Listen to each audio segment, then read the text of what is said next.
Assalamu alaikum, greetings of peace and welcome to the People's Voice on Salam Media, your home of humanitarian journalism. My name is Shabnam Palesa Mohamed and it is the 9th of June 2026. Due to some technical difficulties, you will not be able to see me on camera, but I trust that you can hear my voice loud and clear. Of course, we have another informative and empowering conversation for you today. It's going to be a 2-hour show. In the first segment, we're talking about Afrophobia, Zio-Imperialism, and defending South Africa from external threats. The guests in that segment are Tauriq, Jenkins, an activist from Save Our Sacred Lands, and Sibonelo Mvubu, an entrepreneur and business strategist. In the second half of our show today, from 8 to 9 p.m. South African time, we'll be talking about Islamophobia, Zio-Imperialism, and the role of Muslims in South Africa. South Africa's place in a rapidly shifting global order has become the subject of intense debate. Questions about xenophobia, or more specifically, Afrophobia, the influence of foreign political interests, and the country's response to external pressure have increasingly moved to the center of public discourse. In this edition of The People's Voice, we'll examine claims of Afrophobia within South African society, allegations of Zionist influence and imperial power in regional and global politics, and concerns about the impact of external actors on South Africa's sovereignty, economy, and foreign policy. Let's draw into conversation. Tauriq, Jenkins, thank you very much for joining us today on The People's Voice.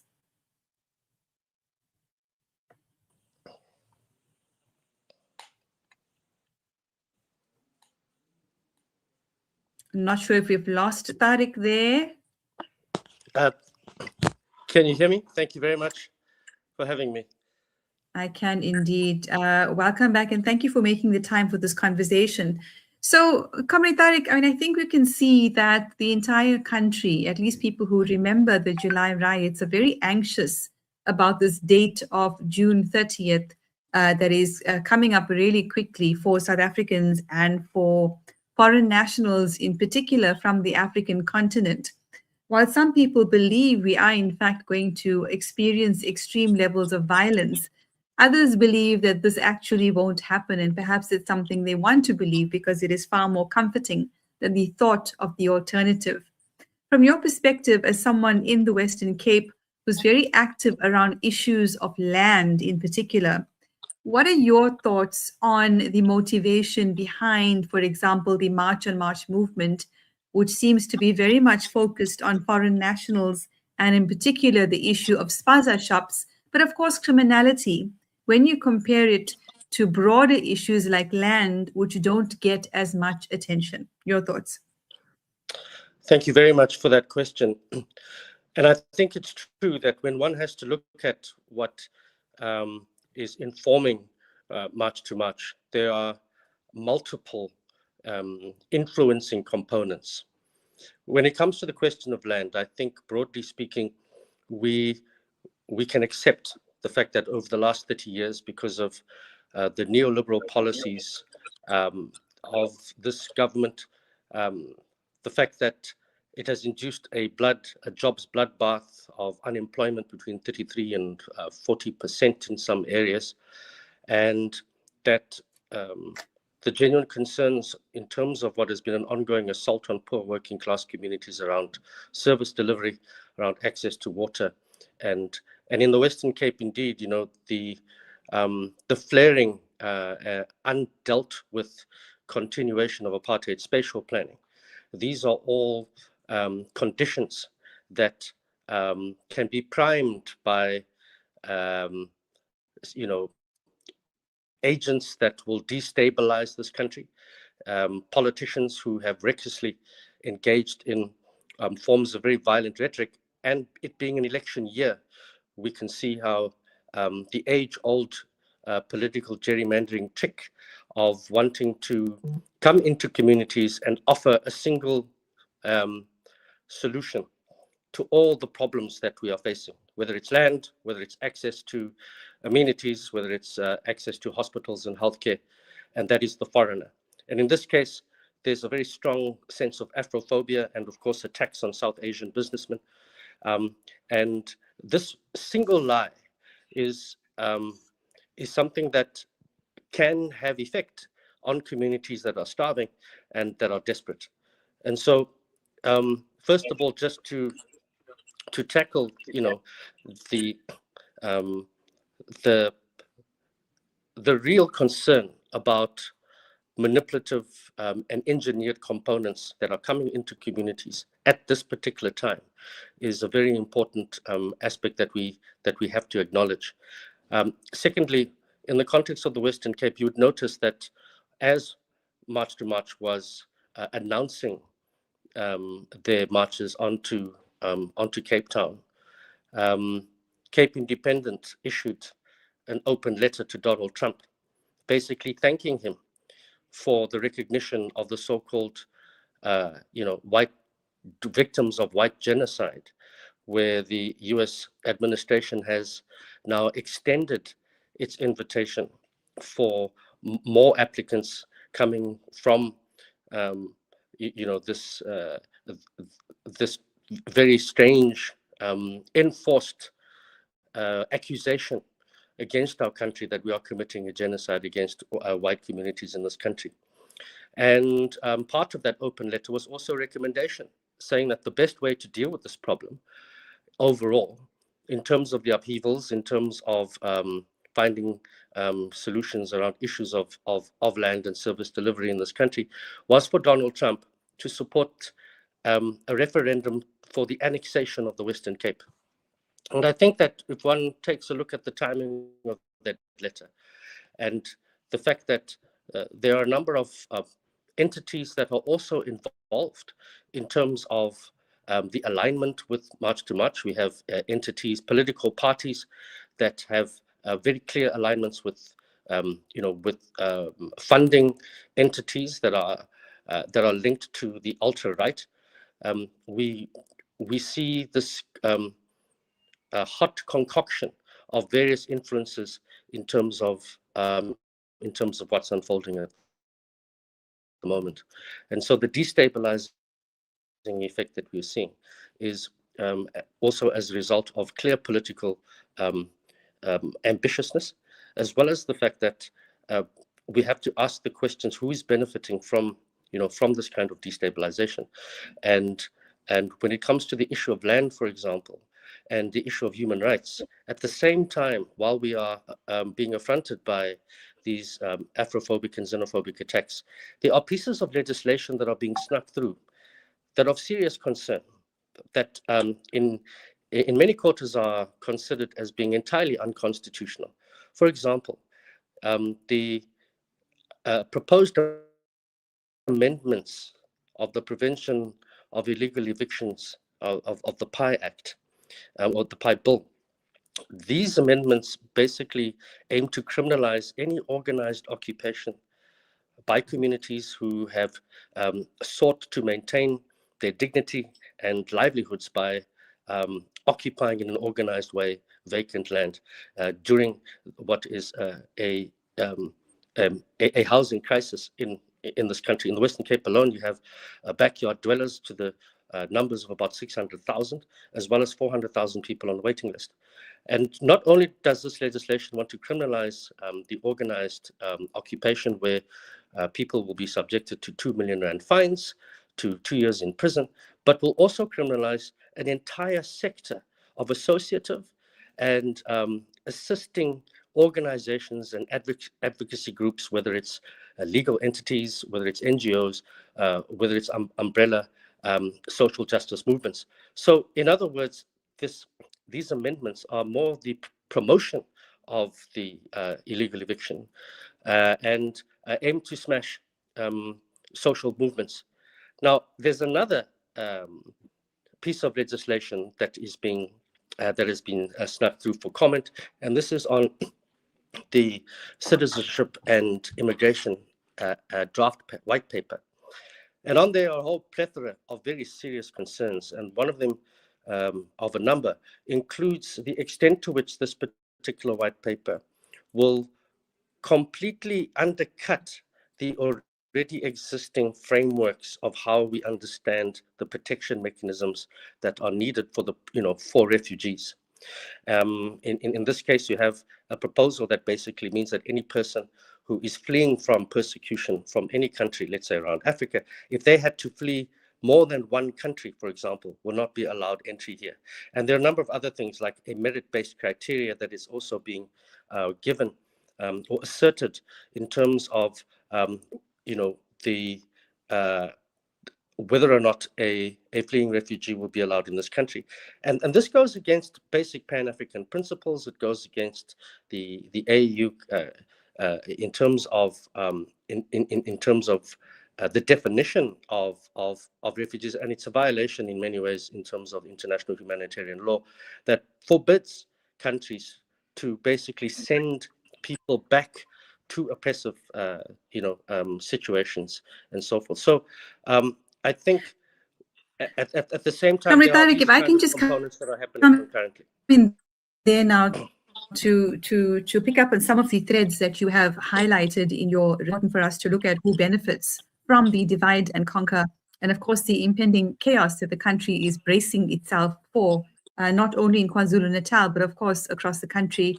And many of us are reminded of, as I mentioned earlier, the infamous July riots.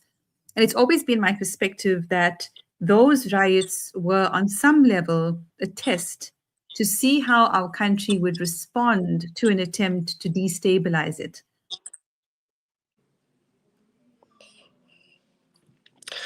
And I think what's very interesting, for example, in the president's address, which on the one hand was very good in terms of countries or with other agendas to be able to capitalize on the destabilized chaos. I'm struggling to hear you, Tauriq. Yes, thank you, Shabnam. Can you hear me now? I can hear you now. I'm not sure. We seem to be having some sort of network difficulty. I'm struggling to hear you, but I can hear you now. And as long as you can still hear me, I'm going to continue. I want to talk about the situation in Iran, where forces were sent into the country, and there were also elements within the country that incited or engaged in riots, which kept the security forces extremely busy and opened up the opportunity for an attack by Zio-Imperialism. Certainly, this is a thought in my mind as well, given the fact that open threats have been made against South Africa by Zio-Imperialism, that should 30th June arrive and result in extreme levels of violence and chaos, that this would then give an opportunity to Zio-Imperialism to attack the country, whether it's a direct attack or it is a coup of some sort, or even the hostage taking of a sitting president, like we saw in the case of Venezuela's Nicolas Maduro. Do you think these are legitimate security concerns for our country, and how should we be preparing? I think that the framework that you've offered is an astute analytical approach in terms of actually understanding how Zio-Imperialism has worked in terms of how it actually positions the framing of human rights violations against certain countries that are targeted. So if we take Venezuela, for example, there were tropes around Venezuela in terms of, this being managed by a rogue leadership, that is deeply enmeshed within drug cartels, and that the society as a whole is being subjected to, dictatorial forms of leadership that violates, human rights across the board. And the same thing then, as we've seen in Iran, the disinformation that initially it came about, where they were saying that 30,000 protesters would be basically shot dead by security forces, and that by now has been completely debunked. In the same way, when you see just after October 7th, how there were egregious narratives around babies being slaughtered and so on and so forth.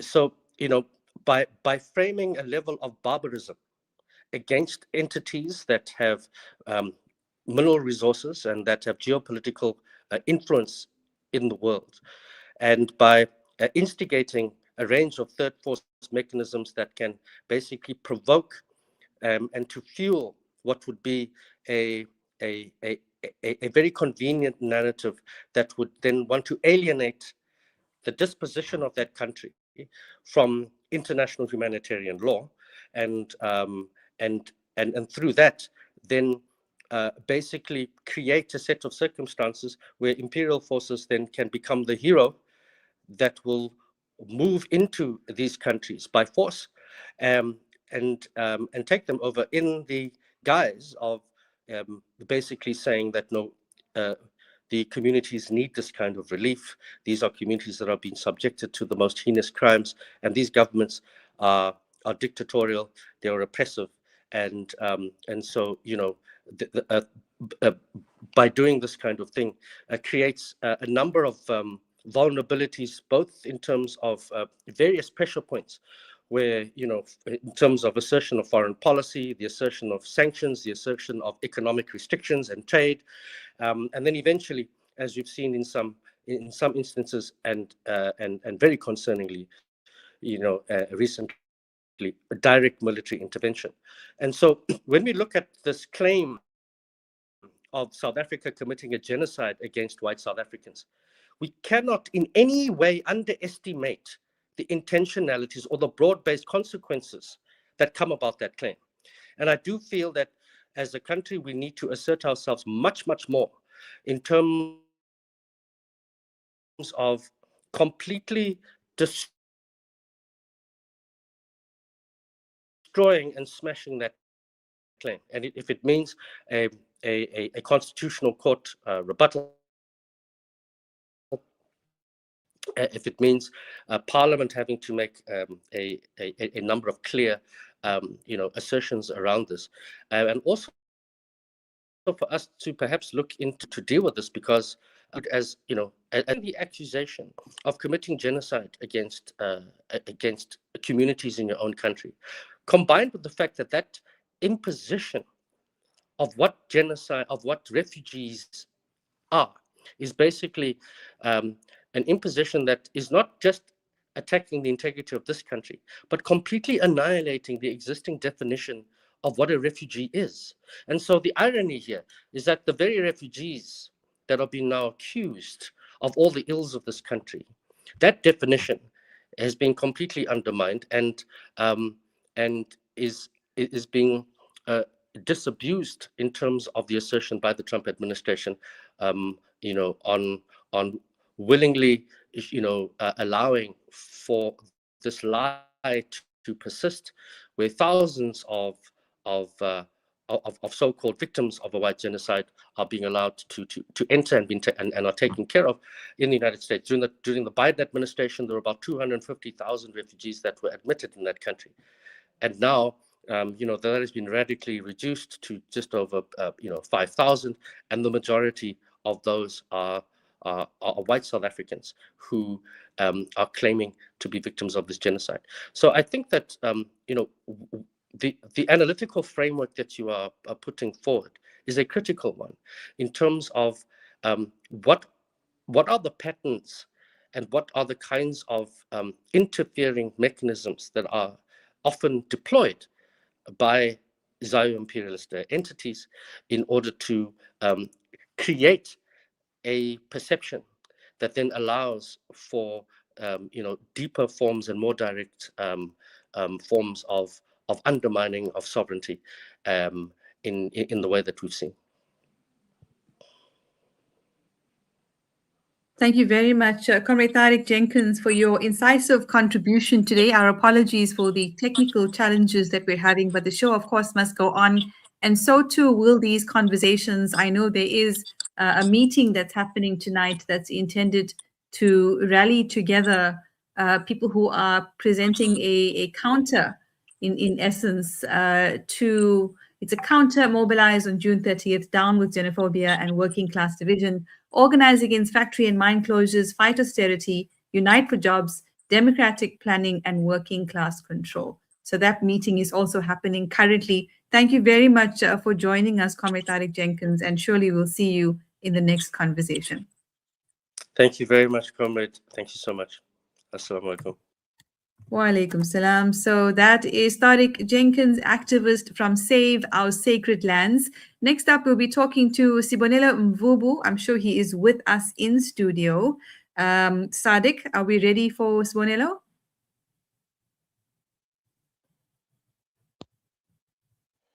Alrighty, can you hear me?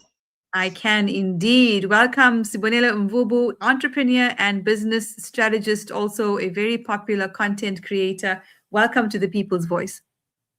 Thank you so much, Shabnam. It is an honor and a pleasure to be here. And yeah, I'm going to try and fill the shoes that Mr. Tauriq just left for me. Very insightful discussion and quite a number of valuable gems that I picked up as well. Mm-hmm. I think just to maybe, yep. So go ahead. You have some thoughts on his contribution, and then I've got a few questions for you. Go ahead.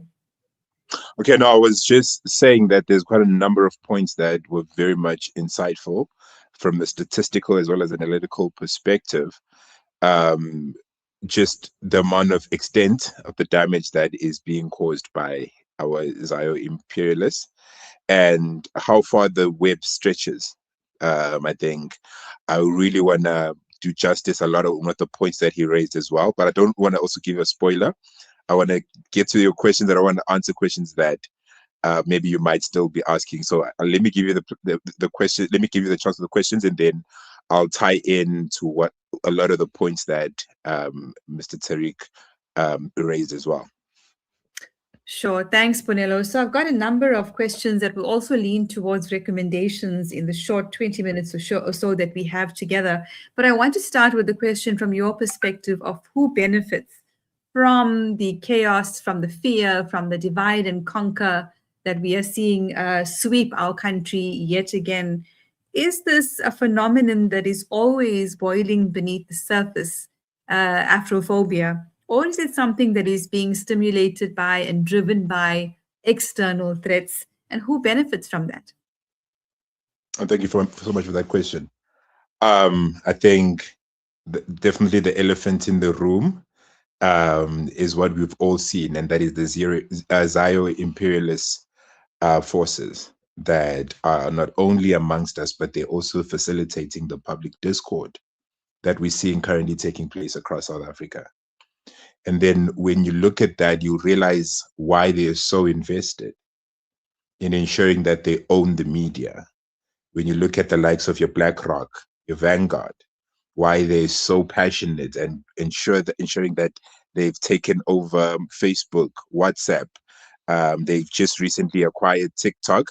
They've mentioned their plans to also acquire Twitter.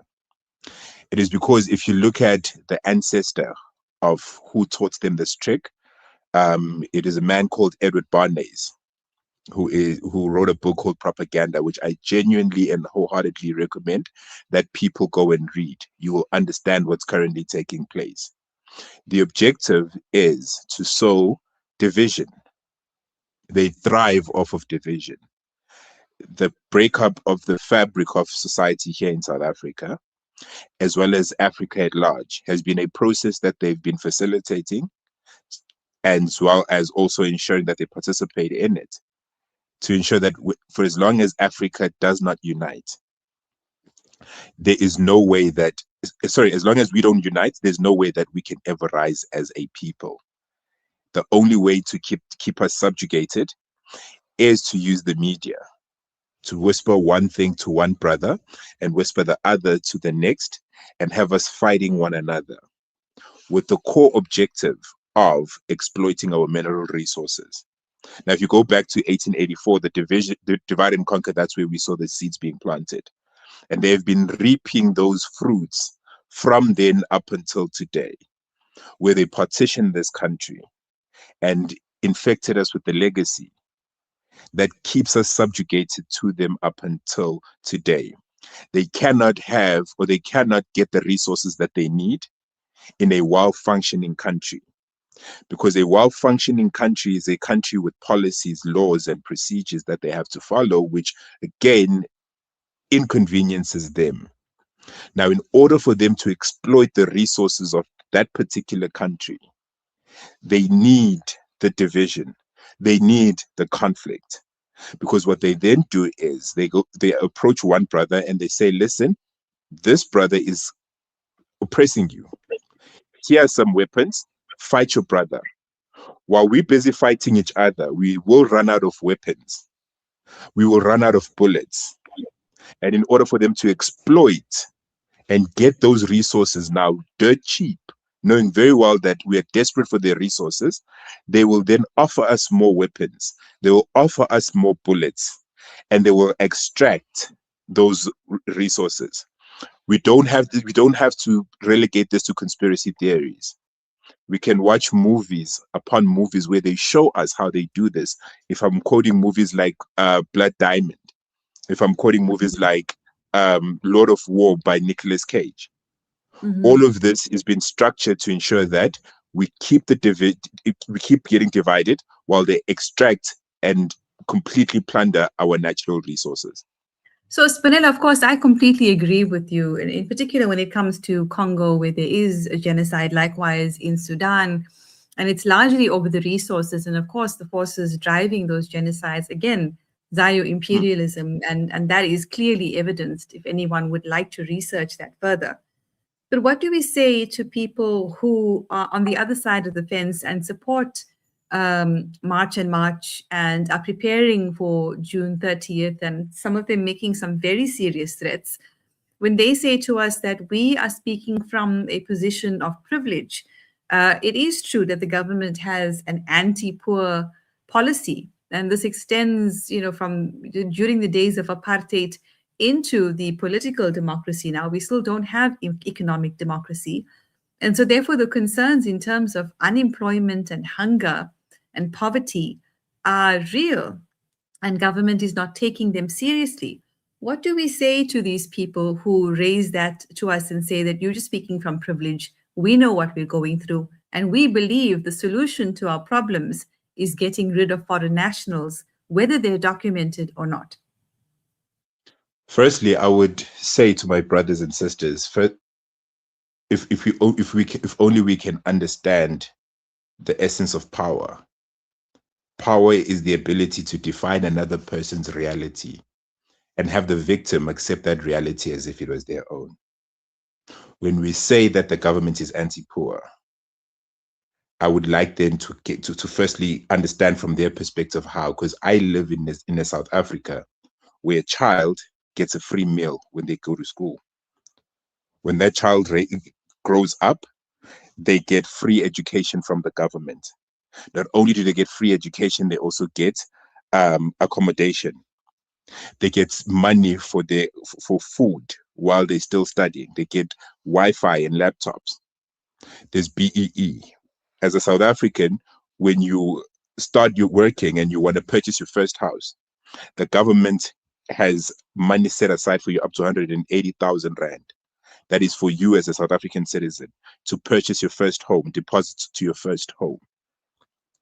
We have the tax shop initiative, where as a South African citizen, the government owes you 100,000 Rand, currently just waiting for you to start your own tuck shop. You don't need to have a business plan. They will train you how to set up a business plan.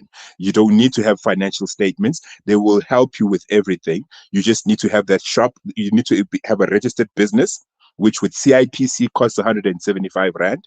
And depending on the municipality, you can pay up to roughly around 500 or 600 Rand for a trading permit.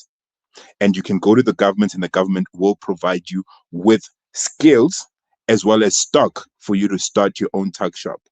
There's quite a number of other benefits, free medical care that we are currently trying to keep the so-called foreigners out. So when we say that the government is anti-poor, I would like for them to substantiate 350 for people who are poor.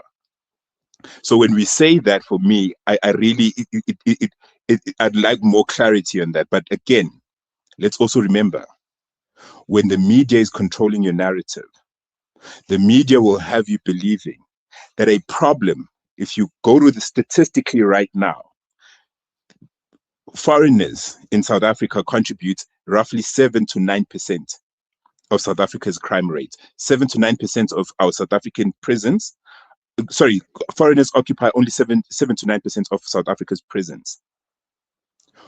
We have a bigger problem in South Africa, and that is us. We need to work with us. It is our habits that have created the Pakistani or tuck shop getting taken over here in South Africa. We supported them. And instead of us as a people looking at them as a case study and saying, how did you come amongst us? You went and you lived in the same neighborhoods as we do. You lived amongst us. And somehow you managed to create 100% employment within your community, within Soweto, within Guamashu, within Kaelisha, within Tembisa, within Imlaz. They managed to take what we, while we were sitting in townships, they managed to create these industries. Now, we're not going to uplift ourselves. And yeah, we're not going to uplift ourselves out of this economic disparity through violence. We are playing the man and we're not playing the game. They played the game and they're successful.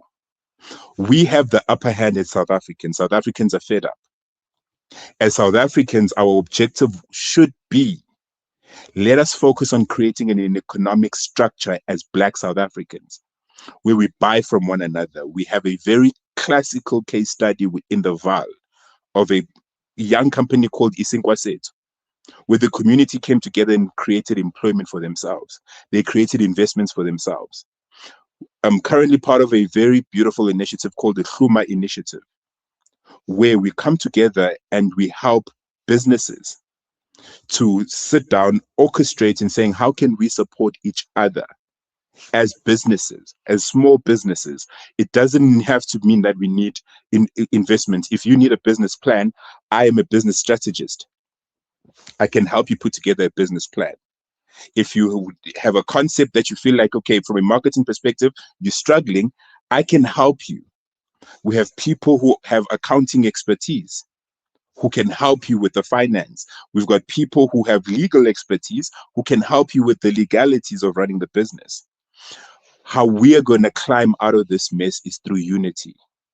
And the people that the imperial Zionists have convinced us that are our enemy, these are our future customers who will purchase our products tomorrow. We already have a very industrialized country. So obviously we have that benefit. They will need products tomorrow. When Africa opens up, we have a market of almost 1.3 to 1.4 billion, with the largest youth population globally, with Japan is currently struggling with their youth, where they're running out of their youth, as well as China. Africa has the largest youth population, meaning investment in Africa right now is going to boom.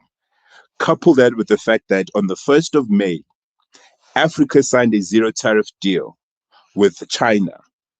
There's about to be a huge wealth transfer coming into the hands of Africa.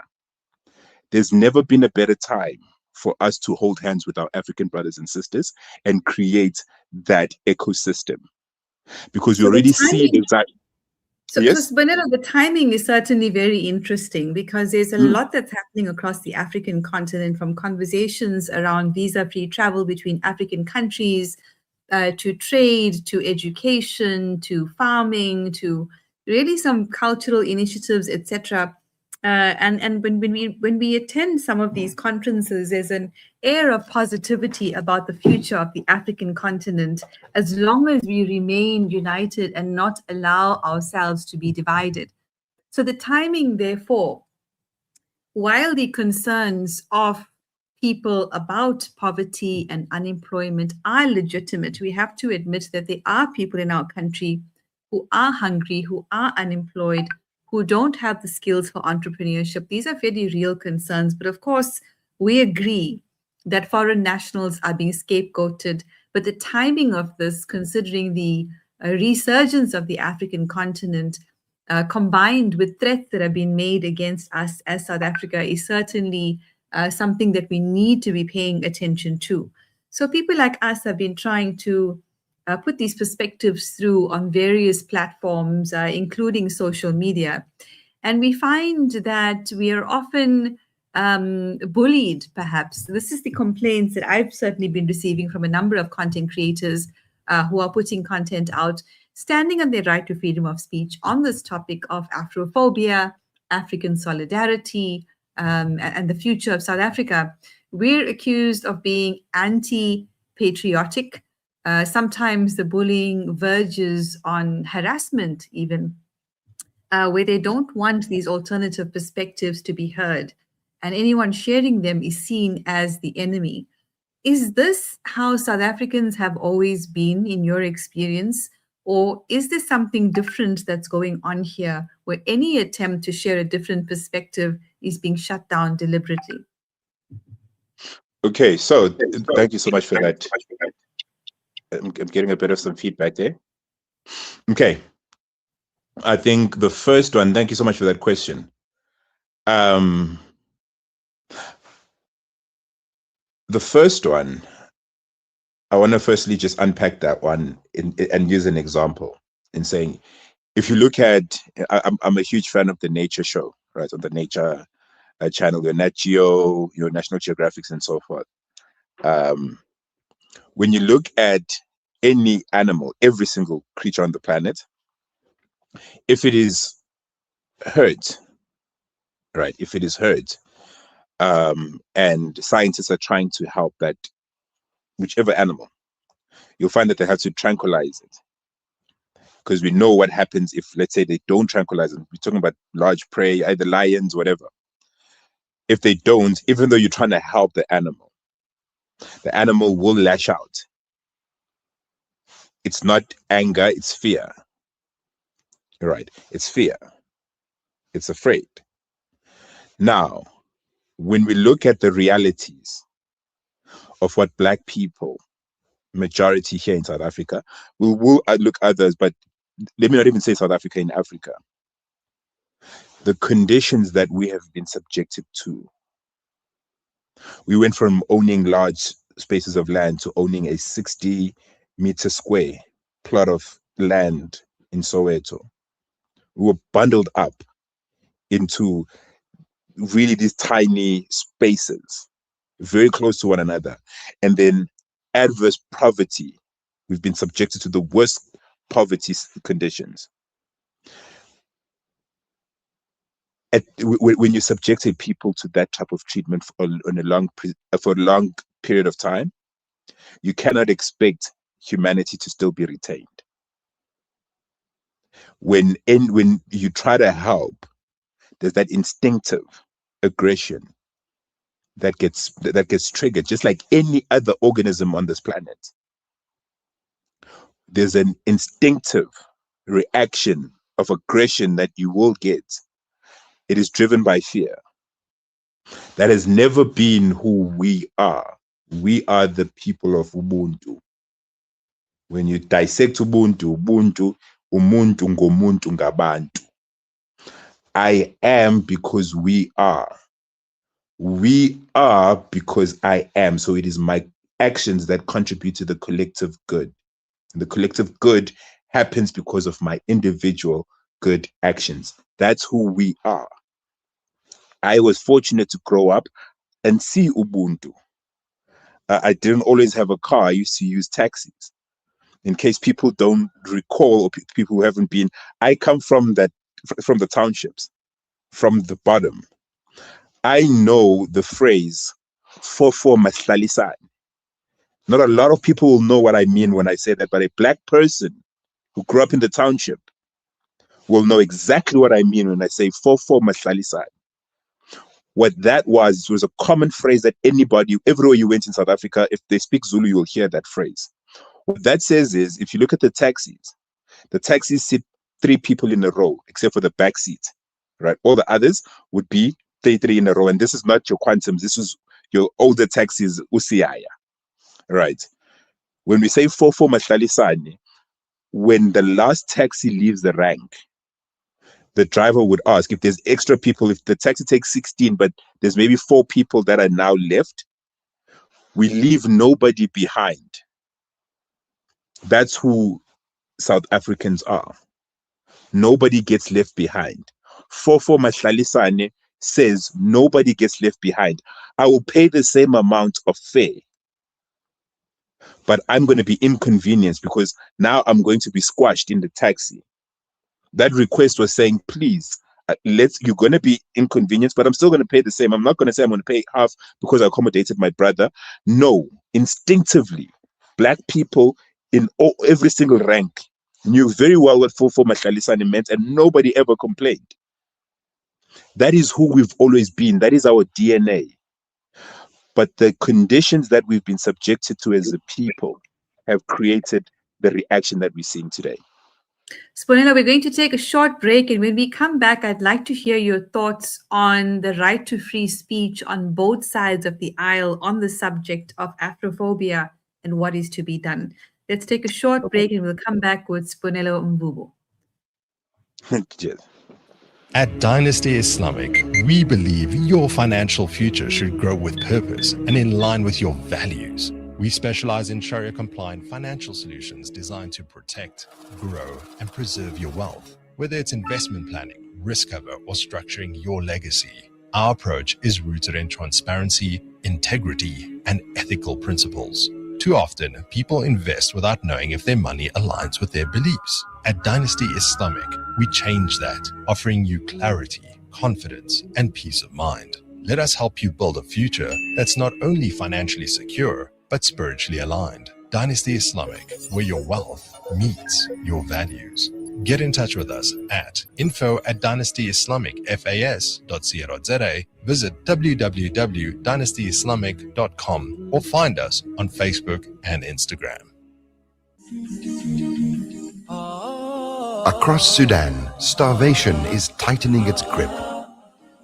With rising food prices and widespread malnutrition, 8.7 million people are now facing emergency or famine-level hunger. As the conflict intensifies and aid routes narrow, families in Sudan are running out of options and time. The Al-Imdad Foundation is delivering life-saving humanitarian aid to those most at risk. Stand with Sudan. Donate online at alimdad.com or call 0861 786 243 for more information. Discover the Africa of your dreams and surround yourself with her spectacular beauty. Relax beneath her serene sunsets and explore wildlife at its natural best. It's where the pride of Africa comes together. The Kwantu Private Game Reserve. Get to know the Big Five or cruise on an elephant safari game drive. Interact with lion and tiger cubs and enjoy world-class halal cuisine while we pamper you during your 5-star stay. Indulge in the true African experience. For reservations, call now on 042-203-1400 or visit kwantu.co.za. The Kwantu Private Game Reserve, the place of gathering. Shimmer, sparkle, captivate. Nothing less than a masterpiece. Droplets of gold inspires precious design. Platinum bursts with intricate freshness, and every pure diamond becomes more than just a girl's best friend. Voda Gold Gem Jewelers, where timeless dreams become a reality. Come to us. We tailor-make designer gold, platinum, and diamond jewelry. Trade in or remodel your old gold. Clad yourself with classy name-branded watches. We offer insurance valuation and freezer card calculation. Visit us at 534 Ridge Road, Overport, or call 031-208-9142. Voda Gold Gem Jewelers, manufacturers of fine gold and diamond jewelry. Are you banking with convenience, transparency, and flexibility? With Al Barakah Bank's transactional banking account, you can enjoy convenient everyday banking designed around your needs. Benefit from zero fees on point-of-sale transactions and manage your banking easily through Al Barakah's secure mobile banking app and internet banking platform. From everyday payments to managing your personal or business banking, Al Barakah makes banking simple, transparent, and convenient. Visit albarakah.co.za to learn more. Al Barakah, your partner bank. Al Barakah Bank Limited is an authorized financial services and credit provider. It's a new beginning. It's a new era. Salam Media. Humanitarian journalism. With about 2 minutes to go on The People's Voice with Sibonelo Mvubu, before our next segment, I wanted to talk about the right to free speech and the fact that people who are speaking up against Afrophobia and for African sovereignty and solidarity are being bullied sometimes into not expressing their views. But in the interest of time, Sibonelo, I'm going to ask you this. I remember the July riots where poor and homeless people tried to defend the shops that were being looted. And these homeless people were beaten to within an inch of their lives. Part of the reason that they defended the shops is that the very same people were supplying them with food and money and trying to take care of them in a way that government has absolutely no interest in doing so. And they were beaten up for trying to defend people who tried to help them.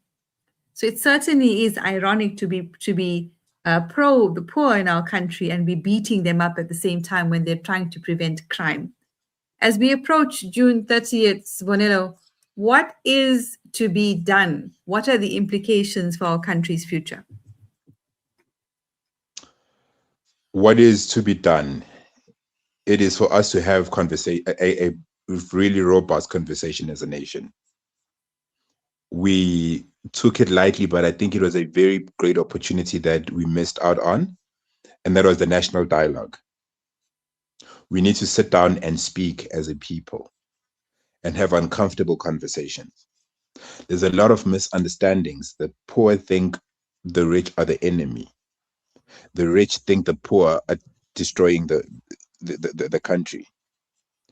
And when we all sit down, we might come together and realize that all of this has just been a misunderstanding. We can move this country forward. We've seen other communities arrive in this country and make a success out of themselves. We can do the same. We have the capacity. One of the posts that I recently just posted, I think today, was the coffee machine. There was a gentleman who lost their coffee machine, and in the Madlanga Commission, they mentioned that they lost a coffee machine. South Africa raised 500,000 rands for a coffee machine. And my question was, how is it that we don't have money to start businesses for the youth of this country, to start grocery shops for the youth of this country, to take over the tuck shops and give the youth the tuck shop industry, make a pledge to support each other as Black people? That is the answer to all of our problems. And I wish Black people one day will wake up to this realization before it is too late.